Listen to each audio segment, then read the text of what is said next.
Hello, welcome back to Amalia Projects here. Today in this video, I'm going to show you a tutorial how to remove or change recovery email in Google account.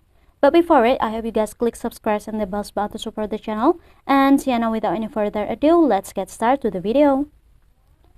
Well guys, first thing first here, of course, you just have to make sure that your phone is already connected to the internet by Wi-Fi or data cellular here. And then you just have to open your Google account. Here I prefer to use my Google application, you guys, to open my Google account. And then tap on this icon at the top right in the corner, which is your account.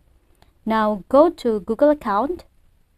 And after, if you wanna change or if you wanna remove your recovery email, here you just have to scroll it down a little until you'll find here the security and sign in.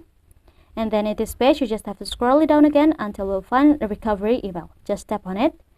And then here in this next page, you just have to tap on this pencil icon, I guess, if you want to change your recovery email.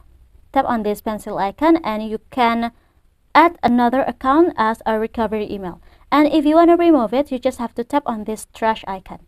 And for example, here I'm gonna remove it, yeah guys. I'm gonna tap on this trash icon and then tap on the delete. So yeah, there are no recovery email again on my Google account. And I think it's enough from me. Thank you guys for watching this video. Don't forget to leave your like and comments below, and I'll see you soon on the next one. Goodbye.